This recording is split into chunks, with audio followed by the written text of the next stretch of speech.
Hi friends, నేను మీ నషరుద్దీన్. ఈరోజు మనం అమెజాన్ ప్రైమ్ వీడియోలో స్ట్రీమింగ్ అవుతున్న ఉపేంద్ర గాడి అడ్డా మూవీ గురించి తెలుసుకుందాం.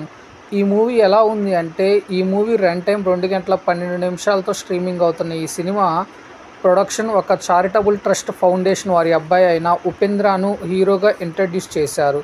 ఈ సినిమాని ఏదో పెద్ద తోపు తురుము సినిమా అనో, లేక సినిమాలోని హీరో పెద్ద 6 అడుగుల అందగాడో ఆజానుభావుడనో కాదు, కానీ అలానే పెద్ద విశ్వవిఖ్యాత నటుడు కూడా కాదు. మరి ఏందిరా ఈ మూవీ అంటే, ఈ మూవీ ఒక కొత్త ప్రయత్నంతో కొత్తగా ట్రై చేశారు. అలానే రొటీన్ స్టోరీ లైన్తో క్లైమాక్స్లో ఒక మెసేజ్ ఓరియంటేషన్ టైప్లో ట్రై చేశారు.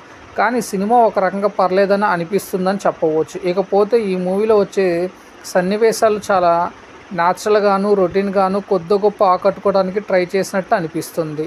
అలానే ఈ సినిమా ప్రొడక్షన్ వాల్యూస్ ఉన్నంతలో పర్లేదని చెప్పాలి.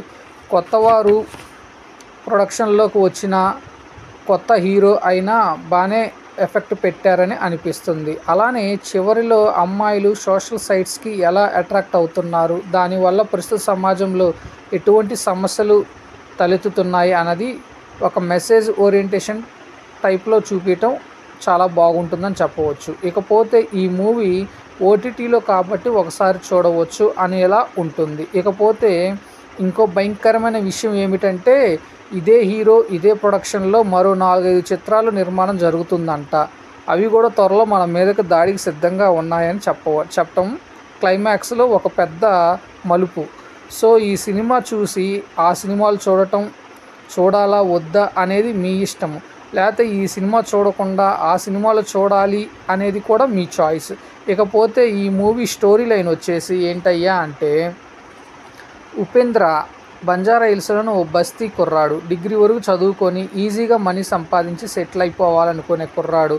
అందుకోసము ఓ ధనవంతురాలని పెళ్లి చేసుకోవాలని అప్పులు చేసి పబ్బుల చుట్టూ తిరుగుతూ ఉంటాడు. ఈ క్రమంలో సావిత్రి పరిచయం అవుతుంది. ఆమె గొప్పింటి అమ్మాయి అనుకొని తను కూడా రిచ్ కిడ్ అని చెప్పి ఆమెతో ప్రేమ పేరుతో పరిచయం పెంచుకుంటాడు. ఇద్దరు ప్రేమించుకుంటారు. అయితే తన గురించి ఆమెకు నిజం చెప్పాలనుకొని తాను ధనవంతుని కాదని బంజారా హిల్స్లో బస్తీ కుర్రాడని చెప్తాడు. మరి ఆ బస్తీ కుర్రాడిని సావిత్రి పెళ్లి చేసుకుందా, అసలు సావిత్రి ఎవరు, వీరిద్దరికి పెళ్ళి అయిందా, తదితర వివరాలు తెలియాలంటే సినిమా చూడాలి. సో రొటీన్ స్టోరీతో రొటీన్ లైన్ తోటి ఈ సినిమా అనేది నిర్మించడం విశేషము. ఇకపోతే ఈ సినిమాకి వచ్చి ప్లస్ మైనస్లు అంటూ ఏమీ లేవు. ఎందుకంటే ఈ పాయింట్స్ అంటూ నేనేం చెప్పలేను కాబట్టి, కొత్తగా ఏం లేదు కాబట్టి, కొత్తగా ఏదో కొత్త వాళ్ళతో ప్రయత్నం చేశారు కాబట్టి ప్లస్ మైనస్లు అంటూ నేనేం చెప్పలేను. ఇకపోతే వీళ్ళకి నా ఆల్ ద బెస్ట్ రానున్న 4-5 సినిమాలపై. So friends, thank you. నేను మీ నషరుద్దీన్.